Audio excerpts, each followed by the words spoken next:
tarde, meu nome é Betânia, eu sou médica endocrinologista, faço parte da assessoria científica do LabRede e hoje eu vou falar para vocês sobre o assunto do nosso último informativo científico lab.com, que são os interferentes na avaliação dos testes de função tiroidiana.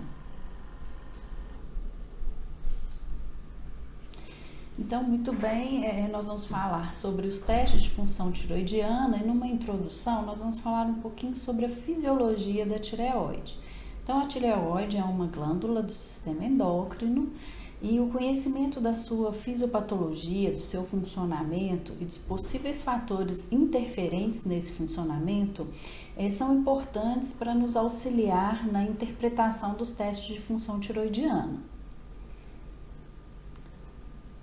Como funciona a tireoide? Como é a sua fisiologia? Qual a sua importância? Então, a tireoide, ela é uma glândula que fica na região anterior do pescoço, né, que funciona através de um eixo que chamamos de hipotálamo, hipófise e tireoide. Então, a tireoide produz os hormônios, que são derivados iodados do aminoácido tirosina, T3 e T4. Esses hormônios são necessários para a diferenciação, crescimento, desenvolvimento e metabolismo de diversos tecidos, como o sistema nervoso, a regulação de funções básicas como o consumo de oxigênio, a temperatura corporal, a frequência cardíaca e o metabolismo de carboidratos, proteínas e gorduras.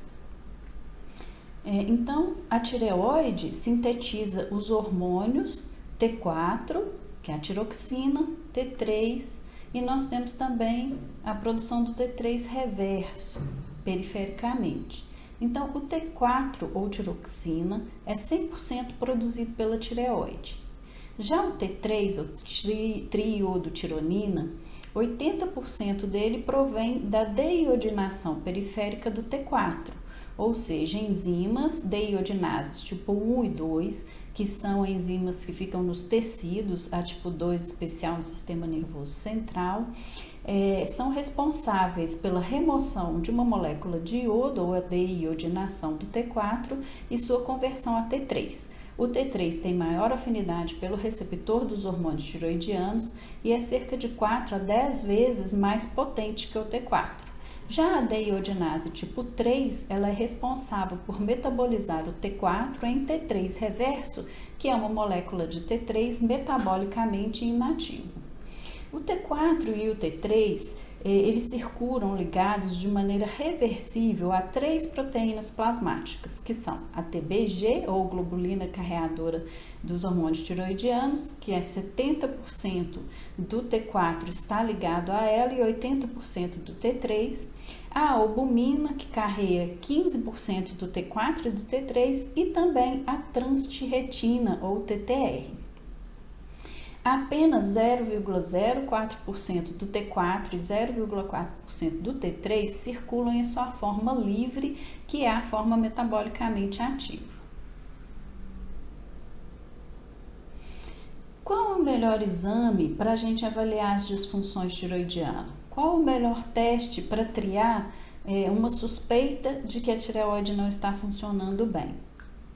Quando nós avaliamos aqui o eixo dos hormônios tiroidianos, da produção dos hormônios tiroidianos, nós observamos aqui o eixo hipotálamo, hipófise, tireoide, em que vamos ter a liberação tônica do hormônio TRH, o hormônio liberador de tirotrofina no hipotálamo, que vai atuar na adenipófise ou hipófise anterior, nas células chamadas tirotrófos, que vão produzir o TSH, que é o hormônio tireoestimulante. O TSH, por sua vez, vai atuar na glândula tireoide, promovendo a liberação de T4 em especial e a síntese também do T4 e T3. Perifericamente, nós vamos ter o metabolismo de T3 convergindo de T4 convertido a T3 através das deiodinases, para que ocorram os efeitos metabólicos sistêmicos dos hormônios tiroidianos. Esses hormônios também, T3 e T4, são responsáveis pela retroalimentação na hipófise e no hipotálamo, levando ao controle da produção hormonal. Então, nós temos um eixo, hipotálamo, hipófise, tireoide, que faz parte dessa produção hormonal. A secreção do TSH, ela é pulsátil e apresenta um ritmo circadiano. Esses pulsos ocorrem principalmente entre as 22 e 4 horas da madrugada. A secreção do TSH regula então a produção do T3 e T4, que por suas vezes vão exercer esse metabolismo de feedback negativo ou retroalimentação negativa, diminuindo a necessidade do TRH e do TSH numa relação que chamamos log linear para com o TSH, em que pequenas alterações dos hormônios tiroidianos T3 e T4 vão levar a alterações significativas no TSH. Então, a dosagem do TSH é o teste mais indicado para triar as formas primárias de hipo e hipertiroidismo. Esse gráfico, ele simboliza essa informação que eu acabei de falar, em que dentro da própria faixa de referência, nós observamos que pequenas, menores alterações do hormônio tiroidiano T4 vão levar a alterações bem mais significativas, né, dos valores de TSH. Então, dessa forma, pequenas alterações nas concentrações dos hormônios tiroidianos livres resultam em alterações significativas no TSH, tornando então o TSH o melhor indicador de alterações da produção tiroidiana. A dosagem do TSH. Vamos falar agora um pouco sobre os métodos que usamos na dosagem do TSH. Então, os primeiros métodos eram chamados ensaios de primeira geração. Eles permitiam o diagnóstico principalmente do hipotiroidismo. Eles tinham uma sensibilidade de 75% e a especificidade de 90%. Isso porque não dosavam níveis muito baixos do TSH, que são importantes para o diagnóstico do hipertiroidismo. Os ensaios de segunda geração já tiveram uma melhora na detecção de níveis mais baixos, como sensibilidade funcional de 0,1 a 0,2 miliunidades internacionais por litro, melhorando a sensibilidade e a especificidade desses métodos, desses ensaios.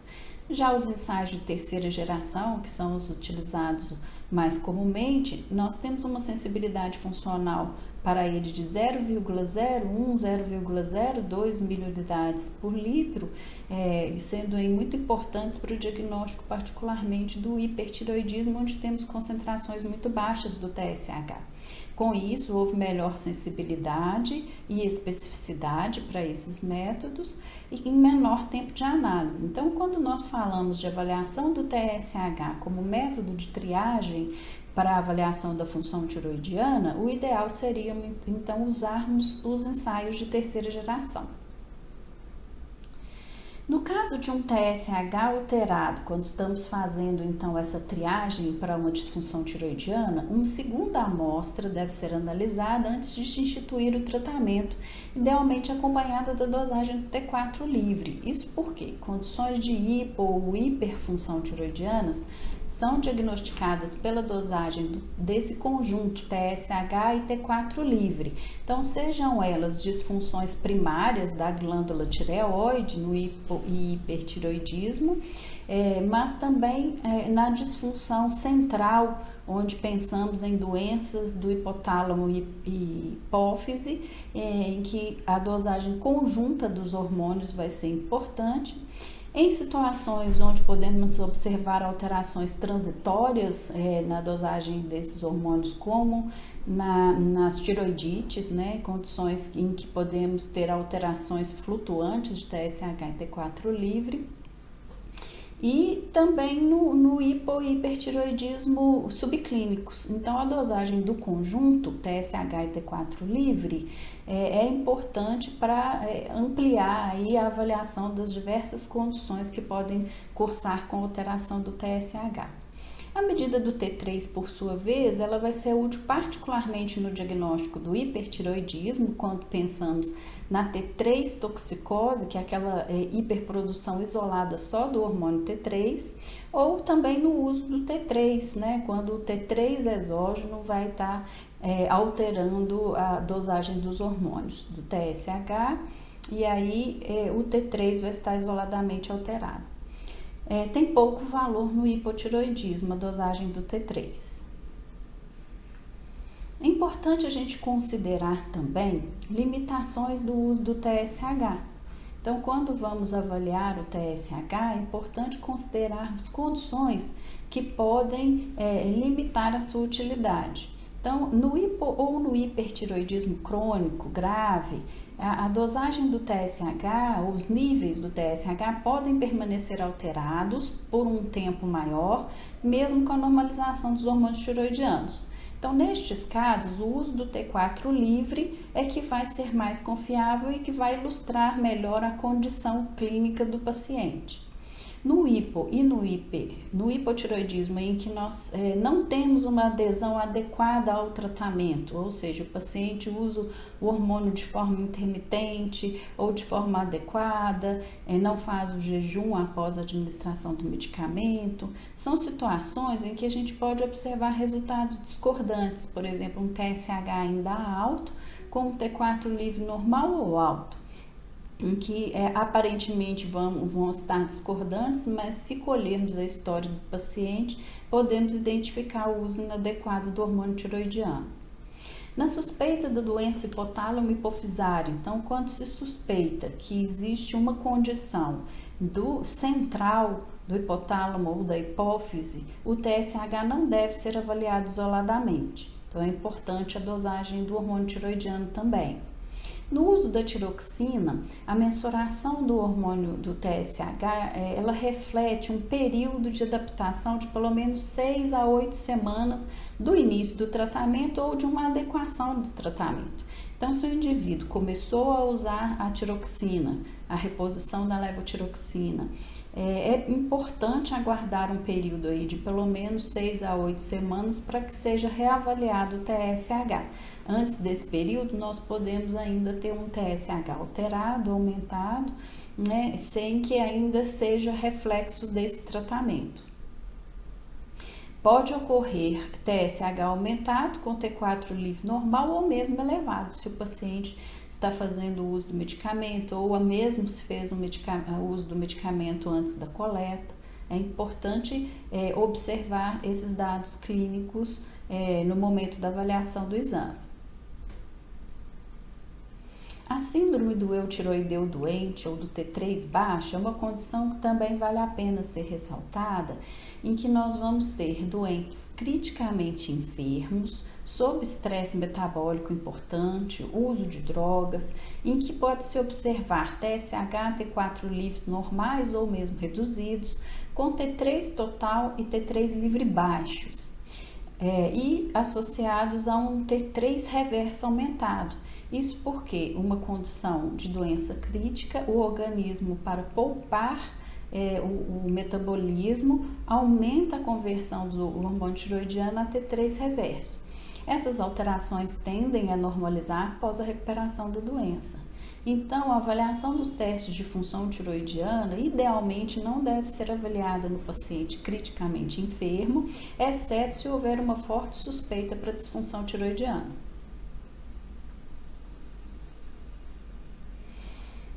Fatores que influenciam as proteínas de ligação dos hormônios tireoidianos. Então, há pouco nós vimos que os hormônios tireoidianos circulam em grande percentual ligado a proteínas, né? Em especial a TBG.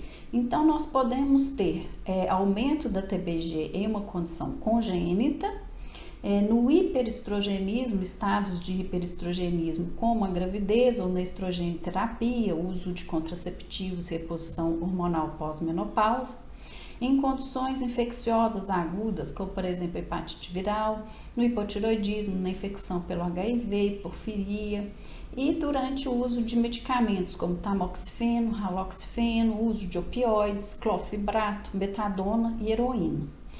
Já a redução da TBG também pode ser congênita, também pode estar associada a medicamentos como o uso de androgênios, glicocorticoides e ácido nicotínico, e em condições patológicas de doenças como a síndrome de Cushing, a desnutrição, a cirrose, síndrome nefrótica, insuficiência renal crônica e hipertireoidismo, em situações que cursam com menor nível de proteínas.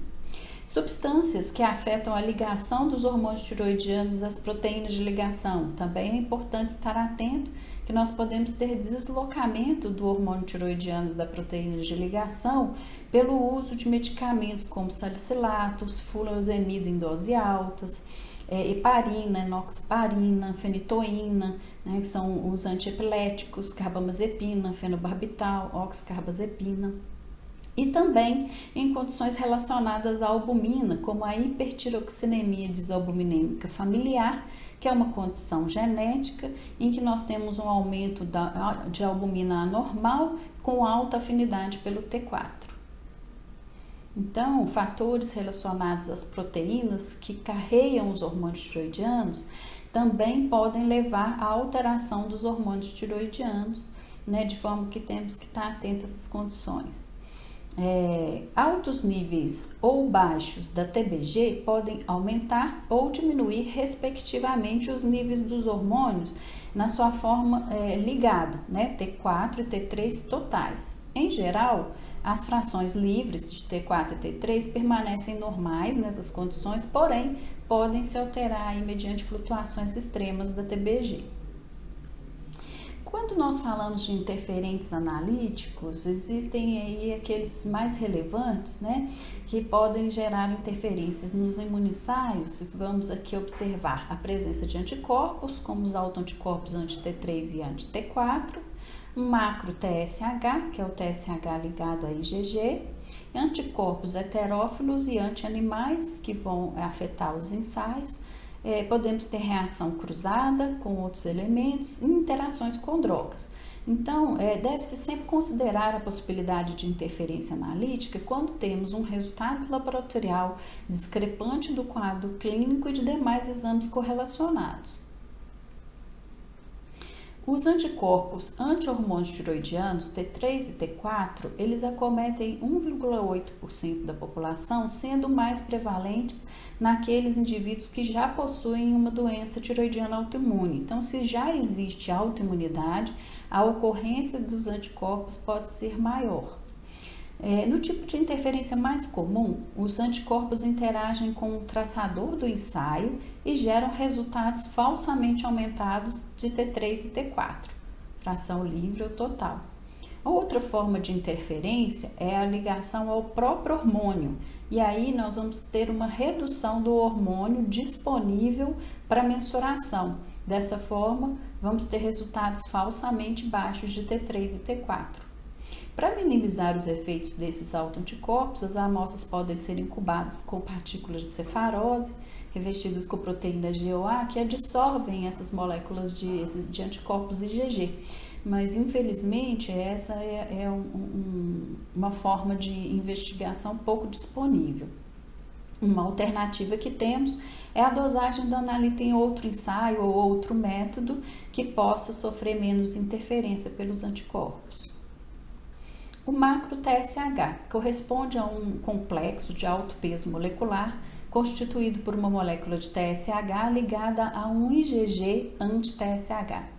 De maneira análoga à macroprolactina, que já é bem conhecida, esse complexo de hormônio TSH e anticorpo, ele tem um clareamento, uma eliminação plasmática mais lenta e baixa atividade biológica, porém, ele tem a imunorreatividade preservada, ou seja, ele continua reagindo com os métodos laboratoriais, levando a resultados falsamente elevados do TSH.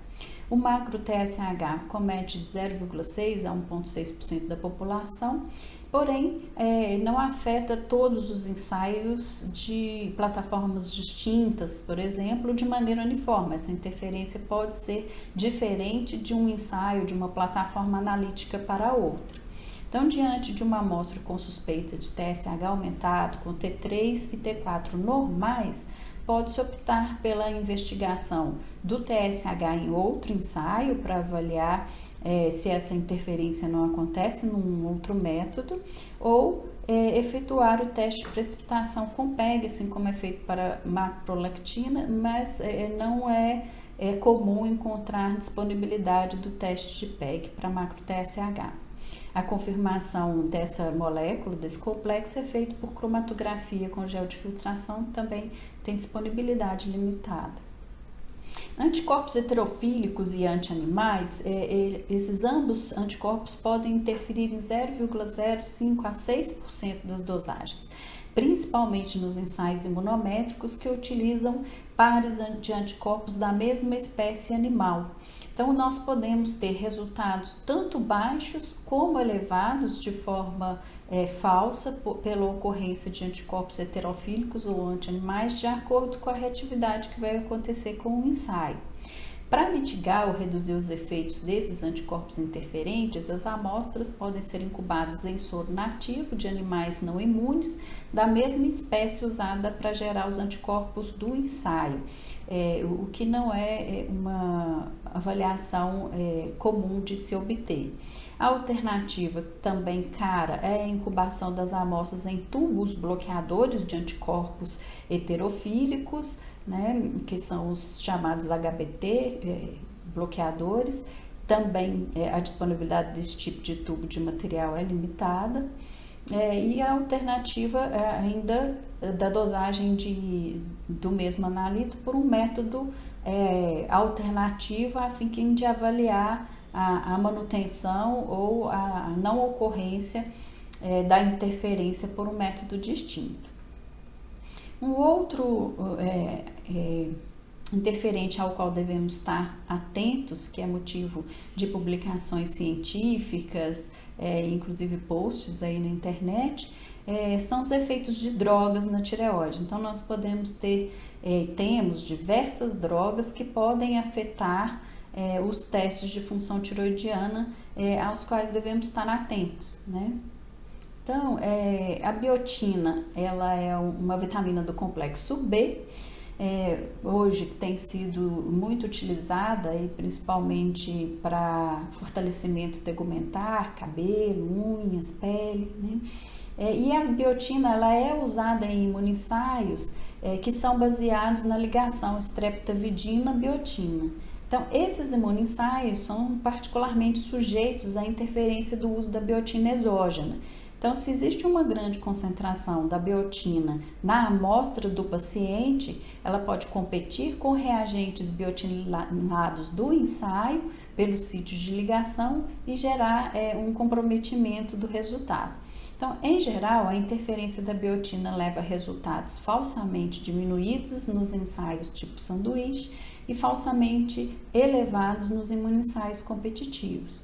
Então, nós já temos aí publicações que mostram o efeito da biotina nos ensaios relacionados a hormônios tiroidianos, em que podemos ter um resultado bioquímico sugestivo de hipertiroidismo, nos ensaios que utilizam o complexo streptavidina-biotina. Então, sendo o TSH um ensaio do tipo sanduíche e T3 e T4 ensaios competitivos, nós vamos poder observar o TSH falsamente baixo e o T3 e T4 falsamente elevado, surgindo aí um diagnóstico bioquímico de hipertiroidismo.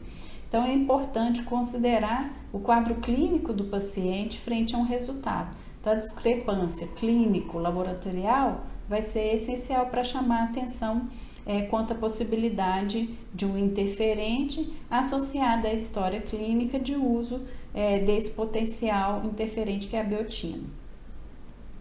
Drogas que interferem no metabolismo, ação e secreção dos hormônios tiroidianos e TSH. Então, existem vários medicamentos com este potencial, efeitos sobre o metabolismo extratireoide dos hormônios tiroidianos, com a inibição da conversão periférica do T4 em T3. Nós temos a ação de glicocorticoides, amiodarona, propranolol, agentes iodados, aumento da depuração do T4 e T3, idantoína, rifampicina, carbamazepina, fenobarbital, sertralina, diminuição da absorção do T4 ingerido, na reposição da levotiroxina, hidróxido de alumínio, sucralfato, colestiramina, haloxifeno.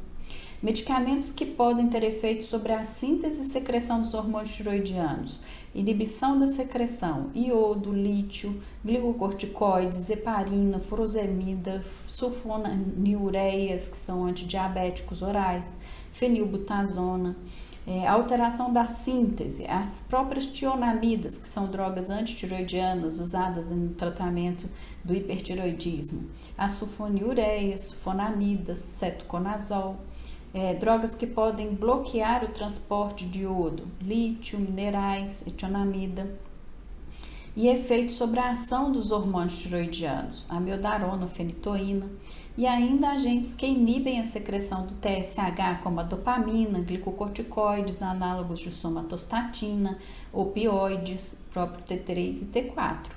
E agentes que modificam a função imunológica, como as terapias com anticorpos monoclonais, que têm sido cada vez mais presentes na prática no tratamento de doenças autoimunes e outras, interleucina 1, interferon alfa e beta. Então é muito importante na análise dos resultados termos ciência de toda a medicação que o paciente utiliza no seu dia a dia. Outros possíveis interferentes. O anticorpo antirrutênio pode interferir em ensaios que utilizam o rutênio como traçador, por exemplo, os ensaios eletroquimiluminescentes.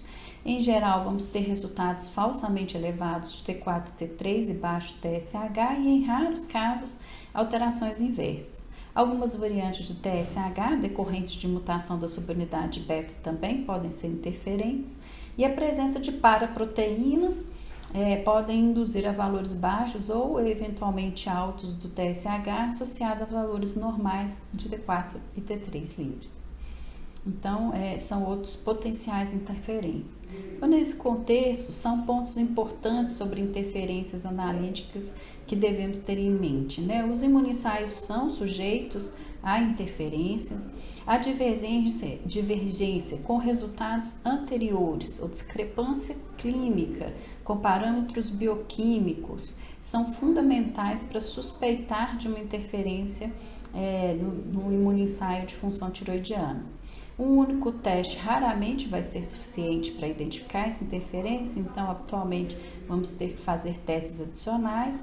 Eles podem levar a diagnóstico equivocado e mesmo a manejo clínico inadequado, então é importante estar atento a essa correlação clínica, laboratório, demais exames, medicamentos, né, e outros dados que permeiam a história. E a comunicação contínua entre laboratórios, médicos e fabricantes dos reagentes é essencial para que a gente possa identificar e prevenir essas intercorrências. Então, entrar em contato com o laboratório diante de uma suspeita de discordância clínico-laboratorial é o primeiro passo para desencadear aí essa avaliação de possíveis interferentes analíticos. Então, muito obrigada, era isso que eu queria trazer para vocês hoje.